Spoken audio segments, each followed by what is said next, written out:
계속해서 신명기 말씀을 나누고 있는데요. 오늘 한번 이런 질문을 드려보고 싶습니다. 우리가 하나님의 말씀을, 특별히 우리의 다음 세대가 하나님의 말씀을 잘 지켜야 하는 이유가 무엇인가? 우리가 신명기 말씀뿐 아니라 하나님의 말씀을 잘 듣고 잘 지켜야 하는 이유가 과연 어디에 있겠습니까? 그 답은 또 간단하죠. 우리는 성도이기 때문입니다. 우리가 세상과 그저 다를 것이 없는 사람이라면 우리에게 이 말씀은 사실 필요가 없습니다. 순종하지 않아도 크게 살아가는데 문제가 되지 않습니다. 그냥 가나안에 들어가서 그 문화에 적응하면서 재밌고 즐겁게 살아가면 됩니다. 그러나 중요한 것은 우리는 이스라엘 백성들과 같이 하나님의 택함받은 거룩한 구별된 성도라는 사실이죠. 그러니 하나님의 택함받은 백성에 걸맞는 삶을 살아야 합니다. 신명기서가 반복하고 또 반복해서 말씀에 대해서 이야기하고 있는 이유가 바로 여기에 있습니다. 그리고 이 수요 시간에 저희들이 간절하게 외치는 우리의 다음 세대에게 이 하나님의 말씀을 전해야 하는 이유가 바로 여기에 있다라는 것입니다. 오늘은 그 가운데에서 한 가지 또 중요한 핵심에 대해서 나눠보려고 하는데 그 핵심은 바로 구별됨입니다. 성경을 쭉 보시면요, 이 성경이라는 것은 하나님의 택하신, 하나님의 구별된 사람들의 이야기라고 봐도 무방합니다. 그리고 우리가 그 역사를 이어받아서 하나님의 성도로서 그 구별된 삶의 이야기들을 계속해서 써내려가고 있는 것이죠. 하나님께서 처음에 아브라함을 부르셔서 뭐라고 말씀하셨습니까? 창세기 12장 말씀에 보시면 고향과 친척 아버지의 집을 떠나 내가 명할 땅으로 가라. 아브라함이 잘 살고 있었는데, 편하게 살고 있었는데, 많은 것을 누리고 살고 있었는데 하나님은 그곳을 떠나라고 말씀하시죠. 하나님께서 선택하여 주시고 하나님께서 구별됨으로 아브라함을 부르신 것입니다. 가나안의 여정을 이끌고 있는 모세 또한 어떻습니까? 그의 인생 처음부터 그는 구별됨의 영역 가운데 있었습니다.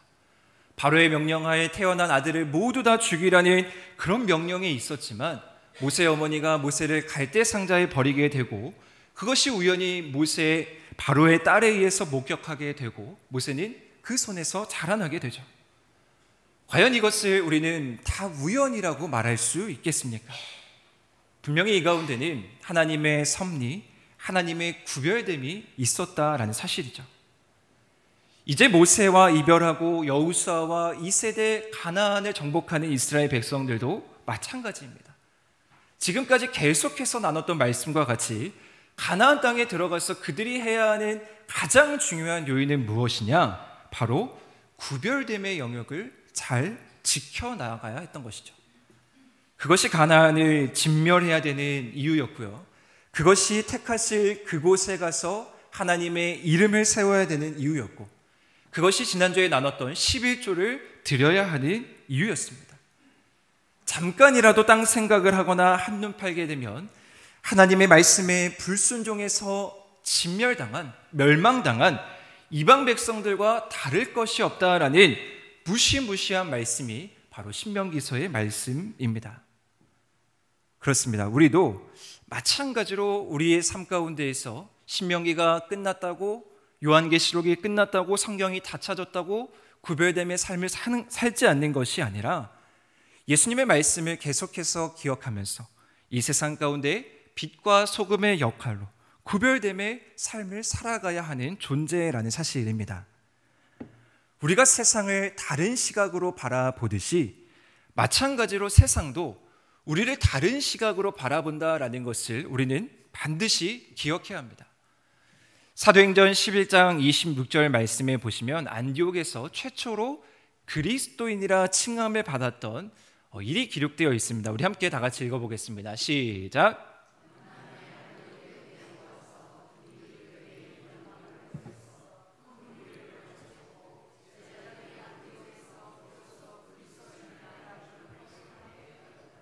아멘. 이 그리스도인이라고 칭하는 명칭은 비로소 마침내 이루어지게 됩니다. 특별히 이 이름이 교회 안에 있는 사람들로부터 불러진 것뿐 아니라 바깥에 있는 사람들, 외부에 있는 사람들에 의해서도 이제 그리스도인이라고 불려졌다라는 사실을 우리는 주목해야 합니다. 세상 사람들이 구별된 모습으로 우리를 바라보고 있다라는 것, 그것에 우리는 얼마나 큰 책임이 있고 또 그 가운데 얼마나 영광스러운 부담감이 있는지를 깨달아야 한다라는 것이죠. 우리는 이제 그리스도인답게, 성도답게를 더욱더 치열하게 고민해야 되는 시대이고요, 거기서 고민하는 것에서 끝나는 것이 아니라 더 치열하게 그 그리스도인이라는 타이틀을 사수하면서 살아가야 하는 시대 속에 살아가고 있습니다. 그것이 바로 가나안을 누리고 있는 시대입니다. 세상은 빠르게 변화하고 하루하루 다른 것들이, 새로운 것들이 유입되면서 그것을 쫓아가기 바쁜 시대 속에 우리는 살아가고 있습니다.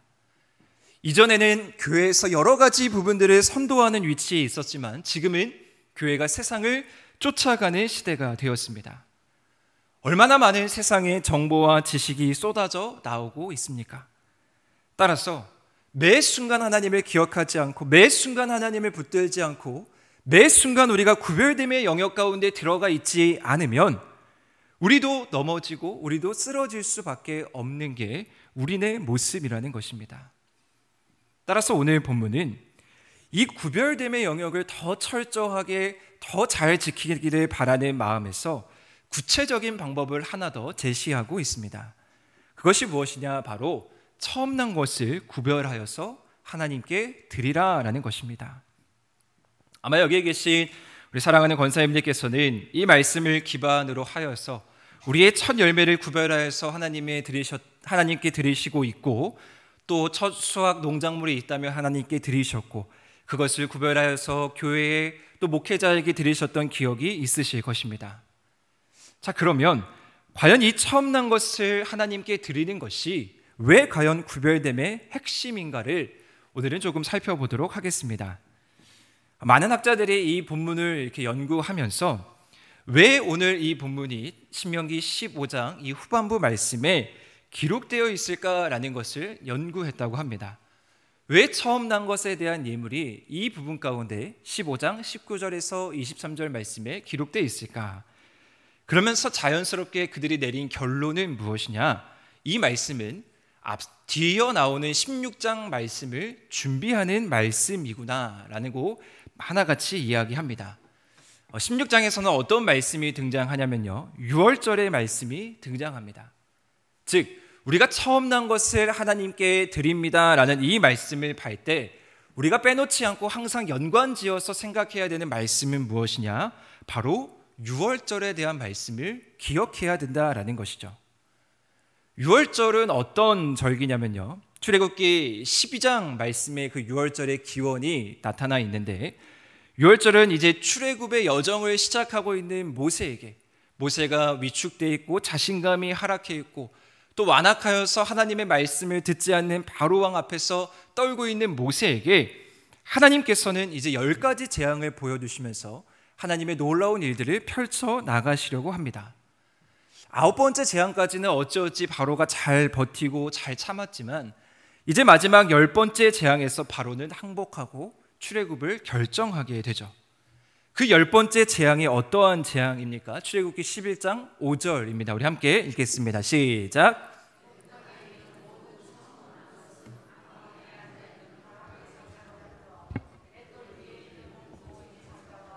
모든 가축의 처음 난 것까지 죽이리니. 아멘. 애굽의 처음 난 것, 사람이든 가축이든 모든 것은 다 죽게 된다라는 재앙입니다. 아주 무시무시한 재앙이었기에 바로가 감히 흉내낼 수도 없고 바로가 그 재앙 앞에서 굴복할 수밖에 없었던 재앙입니다. 그런데 이 재앙을 내리셨을 때 하나님의 입장에서는 어떻게 하셔야겠습니까? 하나님이 택하시고 하나님이 구별되이 선택하신 이스라엘 백성들은 이 재앙의 영역 안에서 구별됨을 누리게 해야 하지 않겠습니까?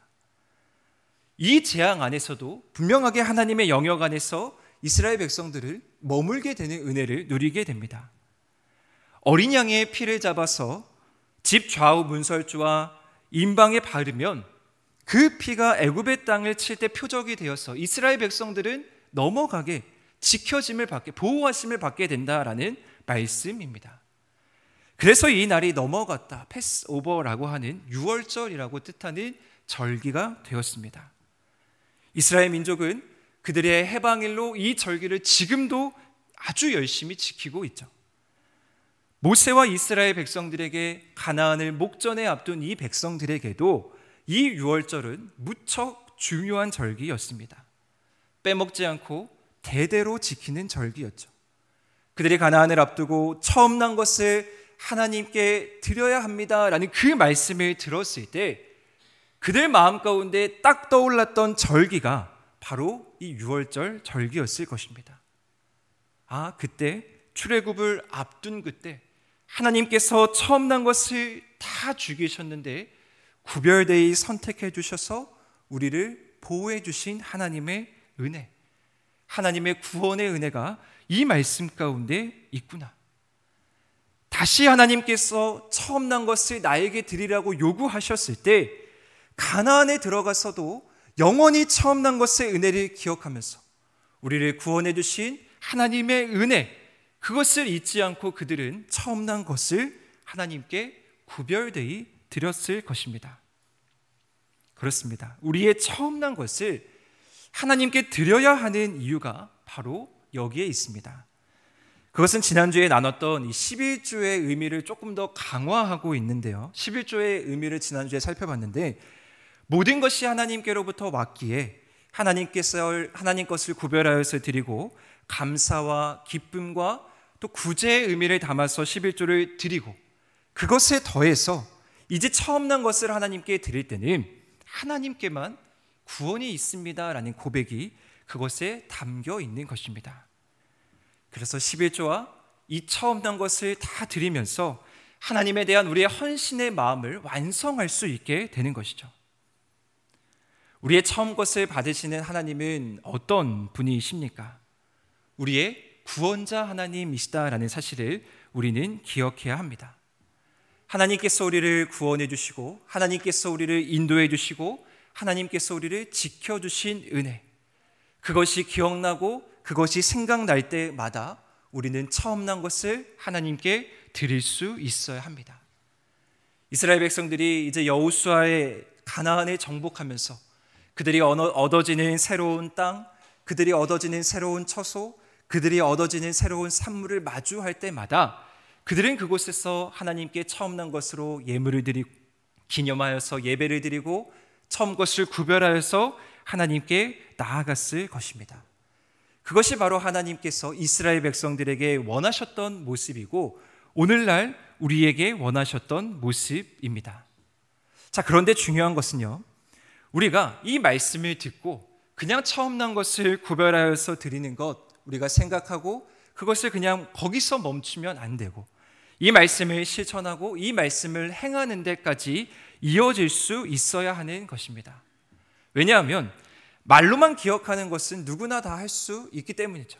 하나님이 우리를 구원해 주셨다, 하나님이 우리를 사랑해 주셨다, 하나님께서 우리에게 은혜를 베풀어 주셨다, 말로만은 누구나 다 고백할 수 있습니다. 그런데 신명기서를 우리가 구체적으로 계속해서 읽어보면 하나님께서는 그 이상의 것을 요구하신다라는 사실을 분명하게 아실 수 있습니다. 어떤 것이냐면요, 구체적인 순종을 하나님께서는 요구하시는 것이죠.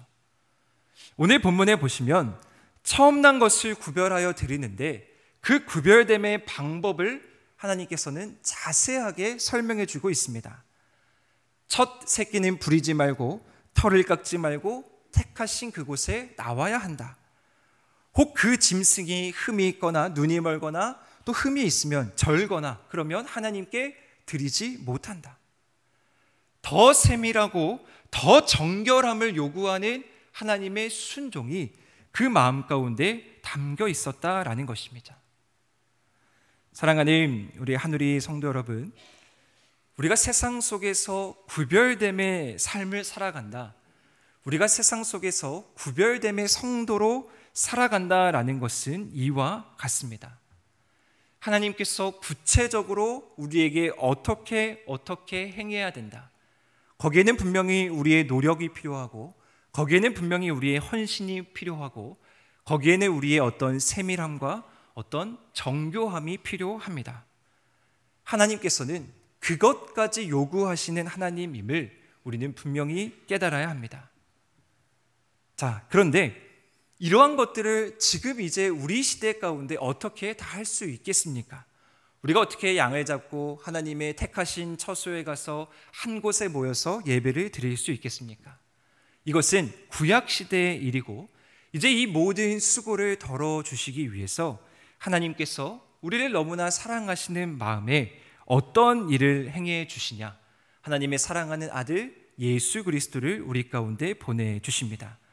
요한복음 1장 29절 말씀 우리 함께 또 읽어보겠습니다. 시작.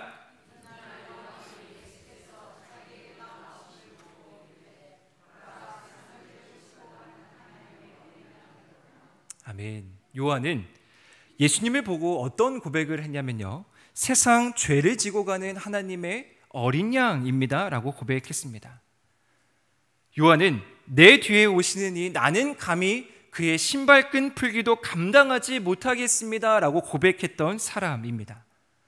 분명히 내 뒤에 오시는 이가 참된 메시아 예수 그리스도라는 사실을 분명하게 알았습니다.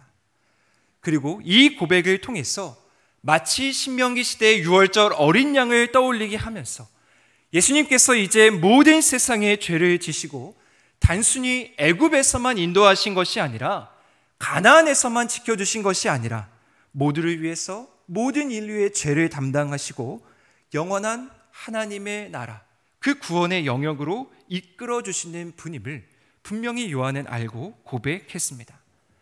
그리고 예수님의 십자가 사건이 언제 일어납니까? 요한복음 19장 14절 말씀 제가 읽어보겠습니다. 이날을 유월절의 준비일이요 때는 제6시라 빌라도가 유대인들에게 이르되 보라 너희 왕이로다.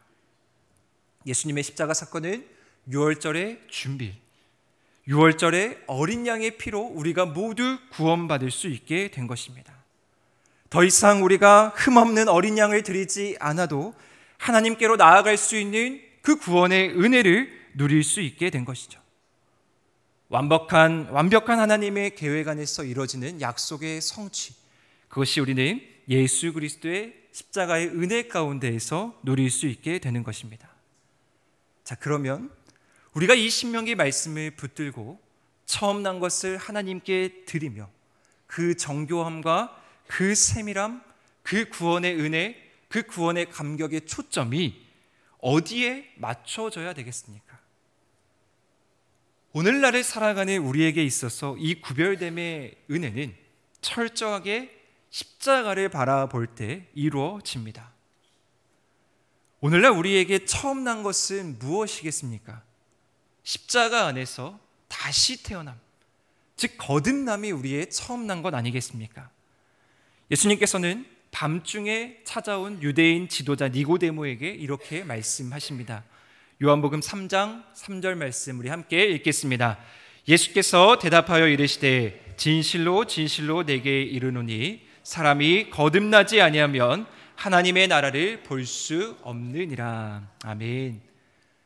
이 거듭남이라는 것은 예수 그리스도의 십자가를 온전히 믿을 때에만 일어나게 된다라는 사실을 분명하게 하나님께서는 말씀하십니다. 따라서 우리에게 중요한 것은 무엇이냐? 이 시대에 구별된 삶을 살아가는 것, 이 시대에 우리가 처음 난 것을 드리는 삶을 살아간다라는 것은 우리가 거듭남의 삶을 살아간다라는 것을 의미하게 되는 것이죠. 우리가 거듭난다라는 것은 어떠한 삶이겠습니까? 바울 서신을 보면 바울은 반복해서 계속해서 그 거듭남의 삶에 대해서 이야기하고 있습니다. 그리스도를 내가 자랑하는 삶입니다. 그리스도의 십자가에 내가 못 박히는 삶입니다. 복음을 부끄러워하지 않고 담대하게 복음을 전하는 삶입니다. 전적으로 나의 삶, 전부를 주님께 드리는 삶이 바로 거듭남의 삶입니다. 하나님의 은혜로 하나님의 구원의 은혜에 감격하여서 첫 열매, 첫 소산만 하나님께 드리는 것이 아니라 십자가의 은혜로 죽을 수밖에 없었지만 우리가 거듭남의 그 구원의 기회를 받아 다시 한번 새 생명을 얻어 살아간다면 우리는 전인격, 나의 모든 것을 주님께 드리는 삶을 살아가야 한다라는 것이죠. 이것이 바로 오늘 우리가 드리는 처음 난 것입니다. 그래야만 우리는 이 세상을 구별되이 살아갈 수가 있습니다. 제가 처음에 말씀드렸듯이 이 세상 가운데 우리가 말씀을 붙들지 않고 우리가 정신을 똑바로 차리지 않으면 언제든지 넘어지고 쓰러질 수가 있습니다. 하나님께서 처음 난 것을 구별하여서 굳이 드리라고 말씀하신 이유는 우리의 삶의 전부를 순간순간을 하나님께 드리라고 말씀하시는 것입니다. 사랑하는 우리 한우리 성도 여러분, 특별히 이 수요예배를 드리고 계시는 우리 부모님, 권사님, 장로님, 우리가 사랑하는 우리의 자녀들에게 이 삶을 물려주기를 소망합니다. 거듭남의 은혜가 우리의 자녀들, 우리의 다음 세대 가운데 있어야 한다라는 것이죠. 단순히 11조를 드려라 라고 강압적으로 말하는 것이 아니라 단순히 너가 처음 월급을 받았으니 하나님께 구별되이 드리라 라고 말하는 것에서 그치는 것이 아니라 그들이 진정으로 거듭남의 은혜를 깨닫고 이 물질이, 이 모든 것이 나의 전 존재가 하나님으로부터 왔습니다 라는 것을 깨달으면 자연스럽게 그들이 하나님께 구별되이 11조를 드리고 처음 난 것을 하나님께 구별되이 드릴 수밖에 없다라는 사실을 분명하게 기억하시기를 바랍니다. 하나님께서 우리에게 요구하시는 구별됨은 그것입니다.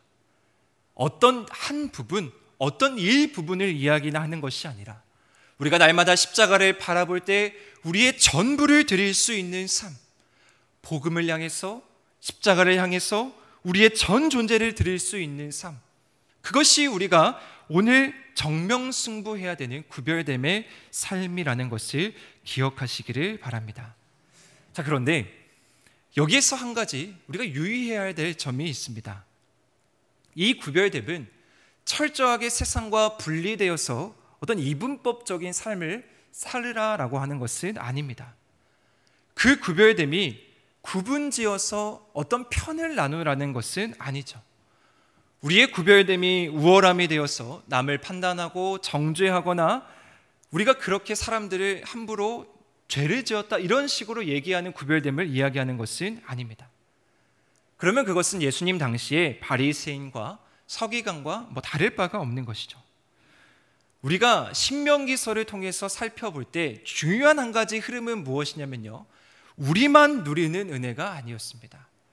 우리만 누리는 십자가가 아니고 우리만 누리는 구원의 감격이 아니었습니다. 항상 가난한 자를 위해서, 항상 이웃을 위해서, 항상 믿지 않는 영혼을 위한 관심이 이 신명기 안에 있었습니다. 스캇 솔즈라는 목사님께서 쓰신 선에 갇힌 인간, 선 밖의 예수라는 책이 있습니다. 어떤 이분법적으로 살아가고 있는 우리들의 태도, 특별히 그리스도인의 태도를 논하는 부분들이 이렇게 챕터별로 있는데요. 그러면서 이 책이 이야기하고자 하는 바가 무엇이냐면 선 안에 갇혀서 우리가 서로 판단하고 편나누고 그렇게 하지 말고 선 밖에서 바라보시는 예수 그리스도의 관점으로 이 세상을 바라볼 수 있어야 합니다라고 이야기합니다. 우리가 궁극적으로 말씀에 바로 서야 하는 이유가 무엇인지 생각하게 되는 구절입니다. 우리의 말씀이 우리의 우월됨이 되거나 우리의 자랑이 돼서는 안 되고요, 예수 그리스도의 사랑, 그 구원을 온전히 전할 수 있는 도구로 쓰임받을 수 있는 게 우리의 말씀, 우리의 구별됨이 되어야 한다라는 것이죠. 이에 바울은 뭐라고 얘기하냐면요, 고린도전서 15장 19절에서 이렇게 기록하고 있습니다. 우리 마지막으로 한번 읽어보겠습니다. 시작.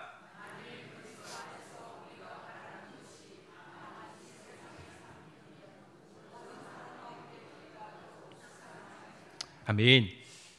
너무 우리가 이 세상 가운데 이 세상의 것에 답이 있다고, 너무 이 세상의 것이 옳다고 편나누고 그것에 목매어서 살지 않아도 된다라는 말씀 아니겠습니까?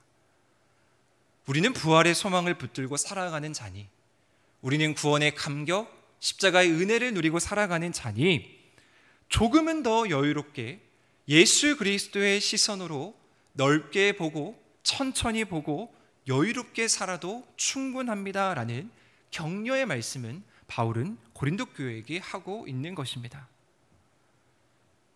사랑하는 성도 여러분, 우리의 다음 세대들에게 내가 오늘도 살아갈 수 있는 이유에 대한 그 근원적인 물음에 성경 안에서 스스로 답을 찾아내릴 수 있도록 우리는 지도해 줘야 합니다. 삶에 대한 해답을 어떤 세상에서 찾는 것이 아니라, 세상 안에서 찾는 것이 아니라 하나님으로부터 찾는 삶입니다. 하나님이 없으면 죄인으로 죽을 수밖에 없는 것이 우리 모두 아니겠습니까? 여기에는 그 누구도 예외가 없습니다. 따라서 우리가 처음 난 것을 하나님께 드린다라는 것은 어쩌면 이 말씀이 좀 강요스럽게 들릴 수 있겠지만, 이것은 강요가 아니라 마땅히 해야 하는 일이죠. 이것은 어떻게 보면 의무가 아닙니다. 그냥 물이 흘러가는 것처럼 너무나 자연스러운 일이라는 것이죠. 따라서 마땅히 우리는 너무나 자연스럽게 우리의 전부, 우리의 모든 것을 예수 그리스도 하나님께 드려도 아깝지 않다라는 것입니다. 우리의 물질을, 우리의 시간을, 우리의 헌신을, 우리의 건강을, 그 모든 것이 하나님께로부터 왔으니 우리는 마땅히 자연스럽게 그 전부를 드릴 수 있다라는 것입니다. 그것이 사랑하는 우리의 자녀들이, 우리의 다음 세대들이 이 세상을 살아갈 때 스스로 답을 찾아 나가는 비결입니다. 오늘은 제가 한 축구 선수를 소개하고 좀 말씀을 마무리하려고 합니다. 축구 국가대표도 했던 선수인데요, 김신욱이라는 선수가 있습니다. 혹 아실지 모르겠지만 키가 약 198m로 2m에 가까운 아주 장신인 국가대표 선수입니다. 유튜브에 보시면 이 선수의 간증을 이제 이곳저곳에서 많이 하는데 한 번쯤은 들어보셔도 좋을 것 같습니다. 이 선수는 자기를 뭐라고 표현하고 있냐면요, 자신은 축구를 통한 순회 선교사다라고 표현합니다. 이 선수가 그래도 한국에서는 아주 공격수로 잘 나갔던 선수였습니다.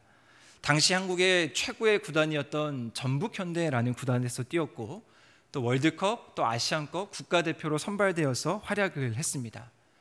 그런데 그의 이제 행보가, 요즘에 그의 행보가 약간은 의아하게 펼쳐졌습니다. 전북을 나와서 울산을 가게 됐고, 울산에서 중국을 가게 됐습니다. 물론 그때는 이제 최강희 감독을 따라서 갔다라고 이렇게 이야기를 했는데, 그 후에 그가 어디를 가냐면요, 싱가포르를 가게 되고 지금은 현재 홍콩에서 뛰게 되고 있습니다.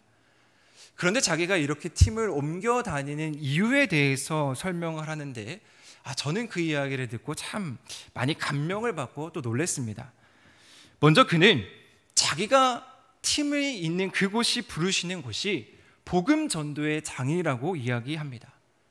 국가대표로 뽑히게 되면 김신욱 선수는 그 국가대표에 가서 이제 내가 그곳에 가서 예배를 드려야 하는구나.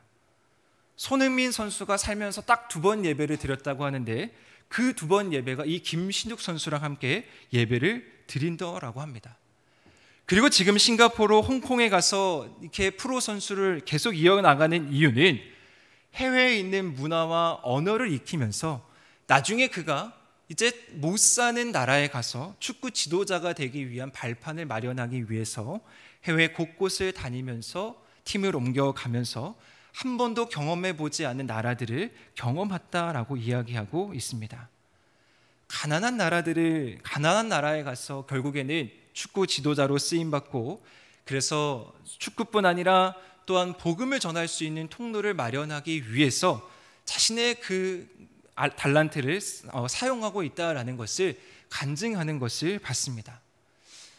자신의 할 수 있는 환경에서 처음 난 것을 드리기 위해 노력하는 이 선수의 모습, 저는 이 모습이 바울의 모습과 너무 닮아 있다라고 생각했습니다. 십자가의 은혜, 십자가의 그 감격을 깨닫고 나서 자신이 할 수 있는 곳에 복음이 전해지는 곳곳에 가서 예수 그리스도의 십자가를 전하고 목숨을 아끼지 않으면서 복음을 전했던 그 모습.